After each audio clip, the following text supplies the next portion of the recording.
G'day and welcome back to RC Model Reviews.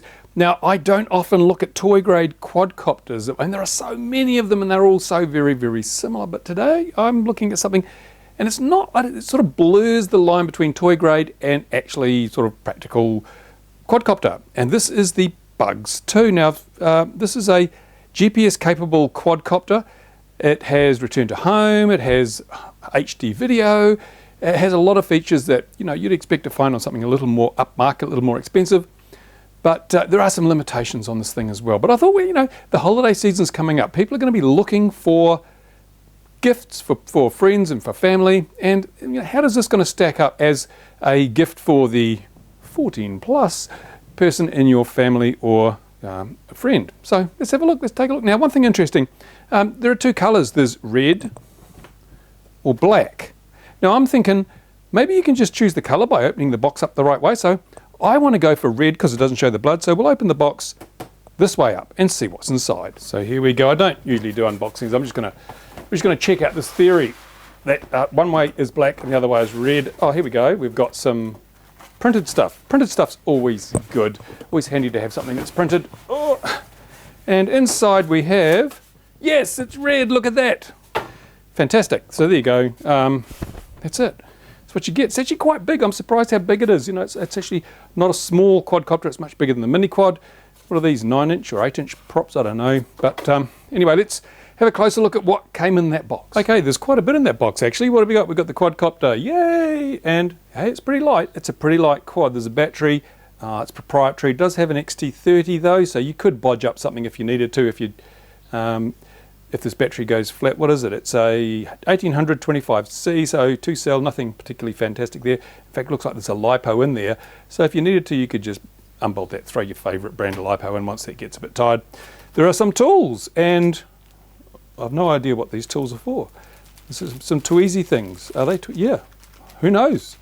Maybe in case you get splinters. There is a power wall wart. No doubt this will be the right pins for your particular location. Here in New Zealand and Australia we use these, those ones there. There is a, everyone knows these balance lead charger. Actually, how does that charge? That's a good question. Is there a, how do you plug it in to charge it? Is there a, oh I see, there's a little balance lead tucked up in there which you'll plug into the charger. Yeah, one end somewhere there. So that'll be the charging. You'll have to just pull that out, plug it in. Okay, so no fast charging. That's basically, what is this charger rated at? It is 0.8 amps, so it's going to take over 2.5 hours to charge this battery from flat if you use this charger. Pretty slow. If you want to use this a lot, you're going to have to buy some spare batteries or get a better charger than that. Who knows? Now there is this bag of, I think this is for your smartphone. I think it probably clips over the antenna. Just looking at this, yeah, it looks like it's got a bit that goes over the antenna on the transmitter, and then a little ball thing so you can put your phone up here, because this does have high definition video downlink on 5 gigahertz. It's you could have a phone that's 5 gigahertz capable. Unfortunately, my phone's barely, capable of anything. So I won't be showing you any of the live HD video feed because my phone doesn't do 5G. Even my smartphone, my crappy old Samsung smartphone, it's only 2.4 gig Wi-Fi. It doesn't do 5 gig Wi-Fi. So damn it, I'll have to upgrade. And there's the transmitter. Now, it's interesting. The transmitter has 2 centering sticks. So there's no sort of, we used to with mini quads and things, normally having a throttle on a slide, with no spring. Well, this has got springs because this is designed for your camera drone type operation, where most of the time if you let the sticks go, it'll just sit there in GPS mode. It's got some extra buttons here. There's a button there. There's a button there. That looks like lock or unlock. There is one for taking still photos, one for taking, what's that? Oh, that's return to home, I think. There's another switch here, which is GPS or not GPS, and I think this is the intelligent heading hold. So basically, your basic, sort of intelligent orientation. So beginners don't need to know that the controls work backwards when it comes towards you. Nothing else on the back. It's a screw, and then I dare say it takes some AA batteries in there. Why? I hate it when you have a screw. What a pain in the backside. But they do give you a screwdriver. So I guess that's one small redeeming. In fact, we'll try using that screwdriver and see how many cells it takes. I'm picking it's going to take 4 by the look of it. Hopefully 4 AA cells, which should last a reasonable time in a little low power transmitter like this. Here we go. Cha-ching. Yep, 1, 2, 3, 4 AA cells.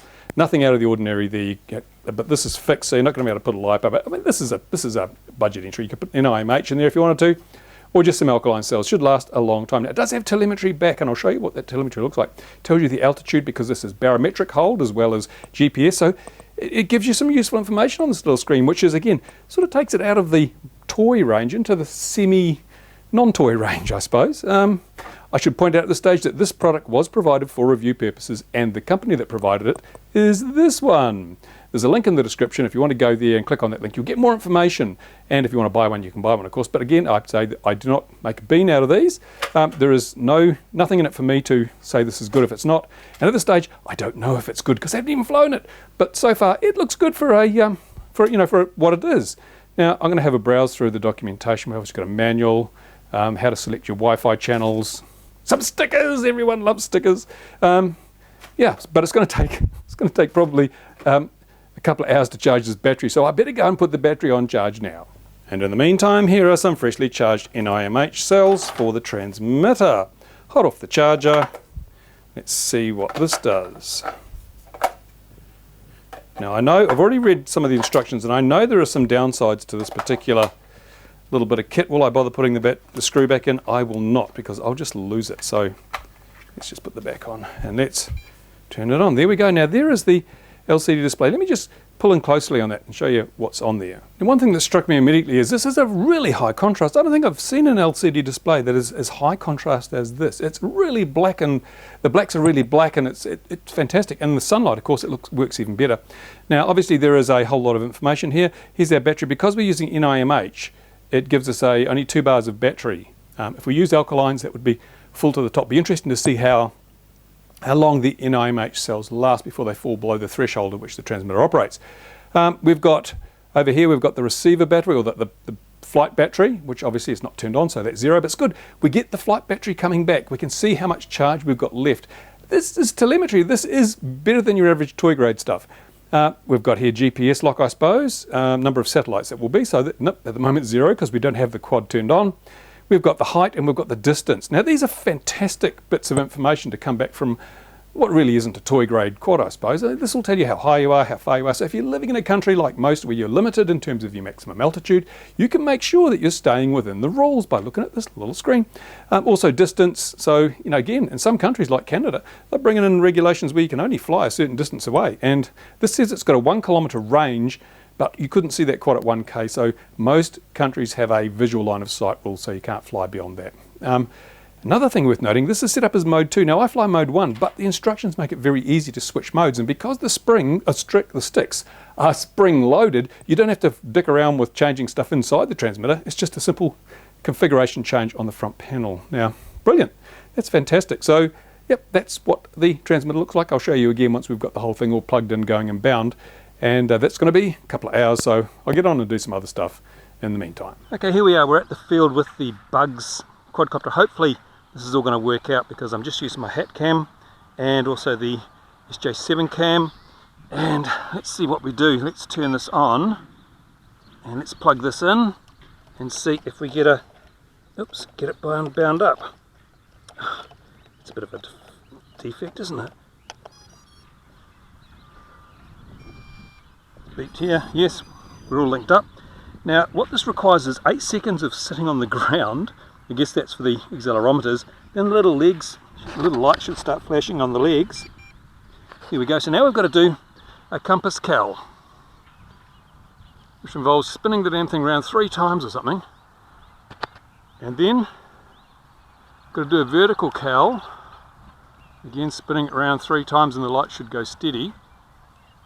There we go, steady red, and now we should be good to go. Now one thing I noticed, with this particular layout of quad, the grass is very long here. I couldn't put it in the long grass, it doesn't have legs, so something to consider. Now I'm going to switch, I'm going to go to GPS.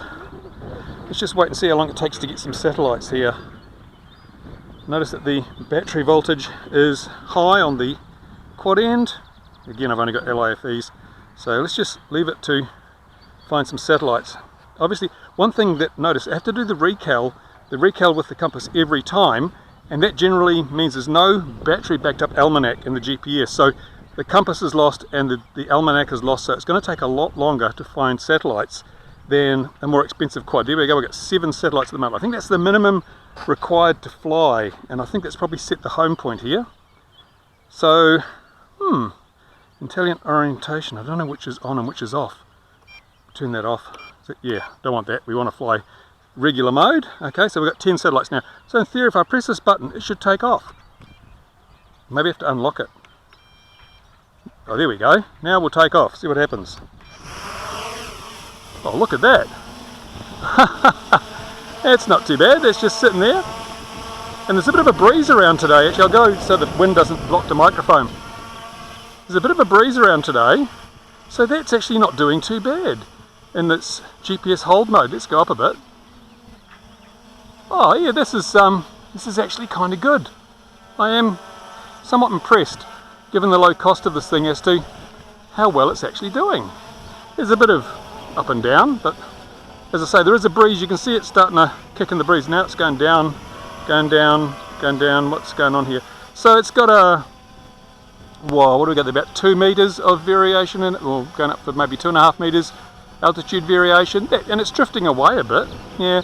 So how many satellites? We've still got 14 satellites. Tells us we're 1 to 2 meters high, and we're still pretty much on the home zone. Let's just fly a bit far away and see what happens. Here we go. Ooh, and it stops. Turn it around. Yeah, this seems to be quite nicely on the control. Let's just go over here a bit. Let's turn it around so perhaps we'll get it on the... There we go. Let's just leave it there. Now you see it's 4 meters away, or 3 meters away, and it's 2 meters high. Well, it's 2 meters high. The online voltage, or the flight battery is down a bit. 15 satellites. It all looks good. Maybe let's go a bit further away and try a return to home, because that's got to be one of the key features people are looking for. So let's go over here and see how far. Ooh, come on, where you go. The sticks, it's kind of, excuse my parkies on them. Oh, look at my thumb. Let's go up a bit. Now I'm pretty sure the return to home will climb quite significantly. There we go, we're stopped there. Let's just use the return to home button. Here we go. Ooh, it's going up. It's going up. It's going up. Yep, it's still below the tree line. Here we go. Now she's coming back. It's still lower than that tall tree there, so we're still flying in a shielded operation. Oh, here we go. Overhead. And let's see if it'll come down. There's our landing spot there. We're actually 14 meters high, and we're directly over the landing spot according to this. I might have to run out and grab my 4K camera. It takes a long time. Here we go, it's coming down now. Coming down, coming down. 8 meters, 7 meters. Actually, it's going to be pretty damn close to where it took off. Here we go, it's coming down, coming down, coming down. Look at that. That's not too bad, but it will be in the long grass. And how do I turn it off? Oh, it stops by itself. There you go. So, hey, that worked. You can't grizzle too much of that. Now, what I'm going to do now is do the same thing. I'm going to get some footage, because I've put a micro SD card in the side here. There's an SD card slot. Put one in there. This time I'm going to do some footage with this. We've got the camera. Here's the video.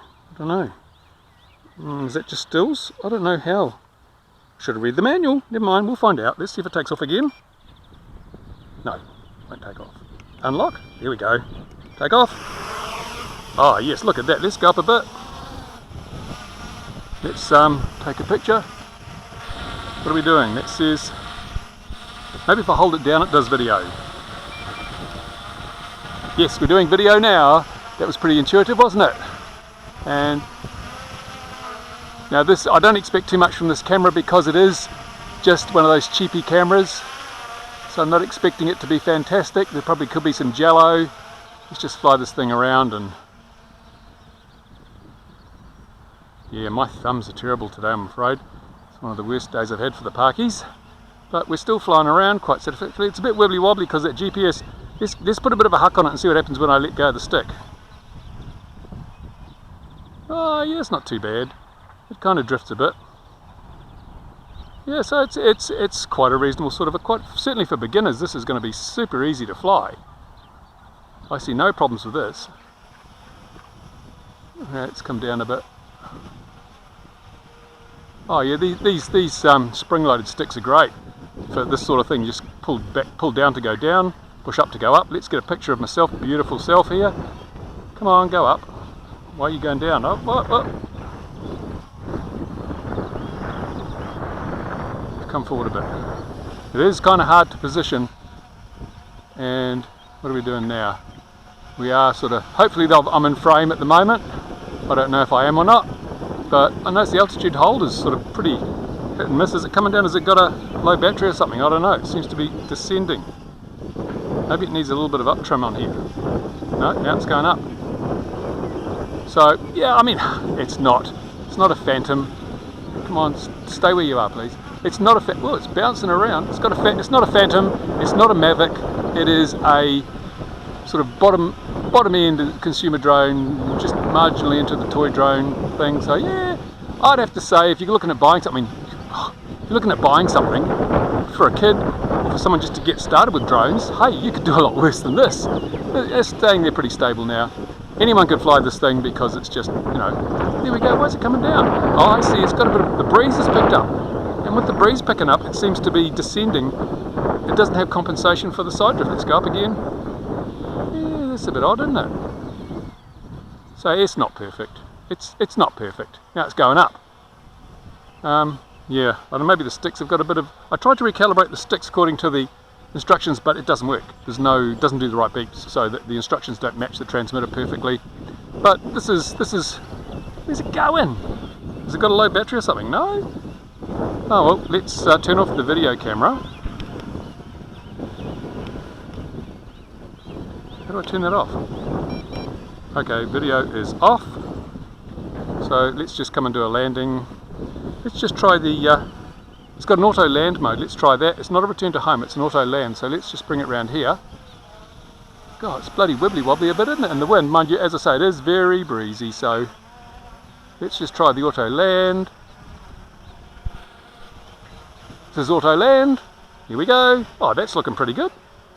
There's no problems with that, and you can control it a bit on the way down. There we go. Fantastic, well, it seems to be working. I can't really complain too much about that. It works as advertised. It's not the best or the most stable or most fantastic drone in the world, but it is surprisingly capable for its size. Now I'm going to do a little bit of the stuff that I'm going to just take off here. We've still got satellites. Let's take off. Okay, let's go up a little bit. I don't want to go too high because I just want to pull it away and see if it comes back. Whoa, yeah, it really wants to go back to that spot. It's actually really good. Let's bring it over this way. Yep, so it really does come back to home really well. That's kind of impressive, but I say the altitude hold could be better.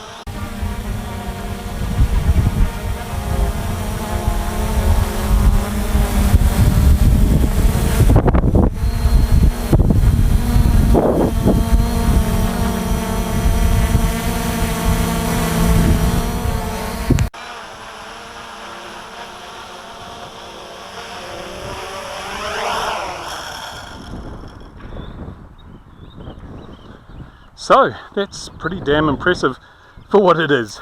Right, there we go, the Bugs2 drone. And yeah, it's a drone, it is a quadcopter, but really honestly, at this level, we're talking drone. But everyone recognizes this as a drone, and it's not a model aircraft. It's not sort of a hobby quadcopter. It is a commercial grade, it's like a consumer grade drone. And to be honest, I was quite impressed with the capabilities of this thing. Yeah, it's got some limitations, but it is a piece of plastic. It's not a carbon fiber, thing. It's not a Phantom 4. It's not a Mavic. It's not it's not a top level quadcopter. It is what it is, and it is a fantastic quad for getting people into the hobby.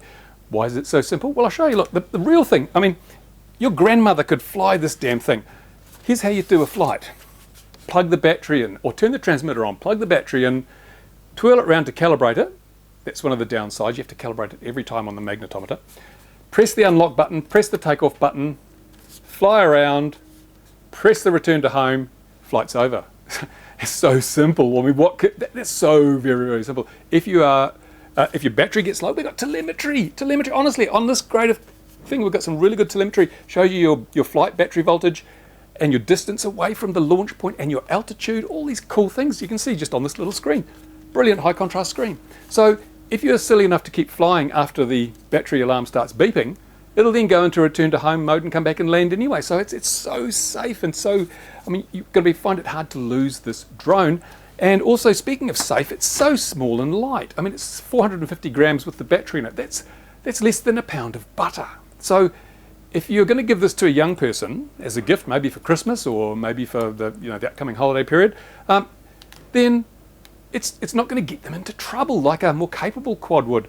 This is the sort of thing you'll only fly it 100 meters away. You're not going to go long distance because the transmitter is only good for, they reckon, for 1 kilometer, and the video link through your smartphone, they say half a kilometer, but let's be serious, probably 150 meters. I haven't tried it, but I would expect, knowing 5 gigahertz Wi-Fi with built-in antennas, there's nothing fancy, built-in antenna on your phone, 150 meters, 200 meters maybe if you're lucky. So it's not going to be something, they're not going to be taking off in the park and flying to the nearest airport. It's going to keep them out of trouble. So yeah, super safe. It is a brilliant way to get people into the hobby. What more can I say? Downsides, of course, include the fact that it has this proprietary battery. Why? If you're going to the manufacturer of this machine, if you're going to be providing, you're going to use proprietary batteries, give everyone at least 2 of them.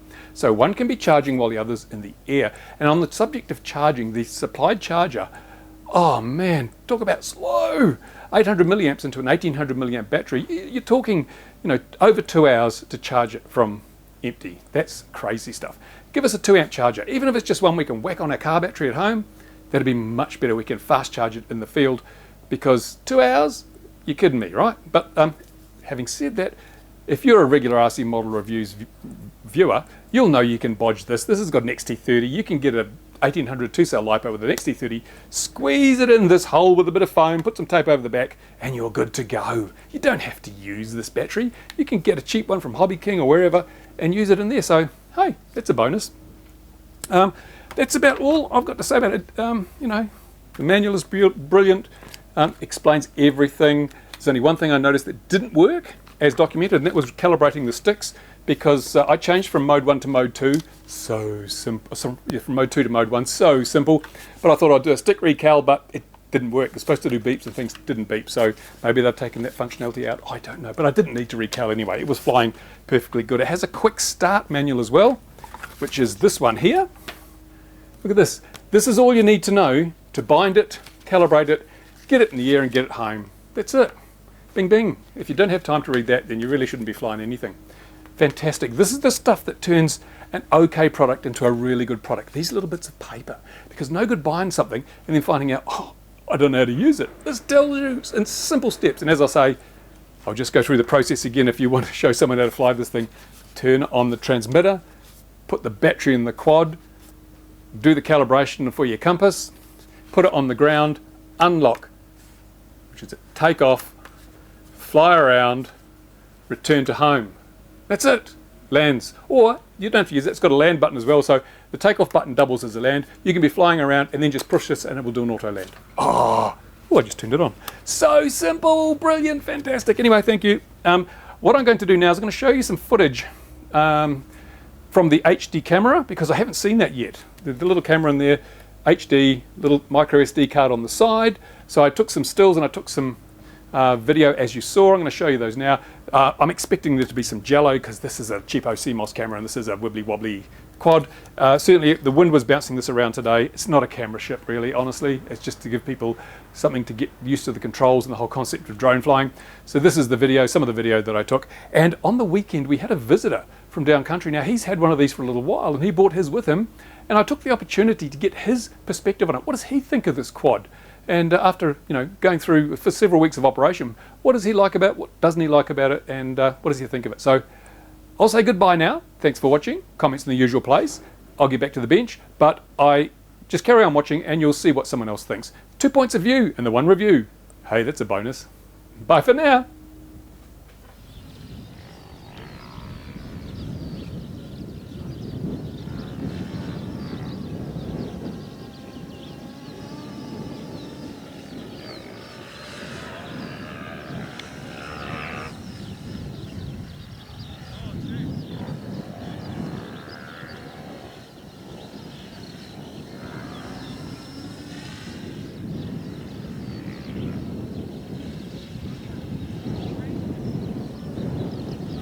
And it handles the wind okay? Yeah, no worries. So just let go of the controls and...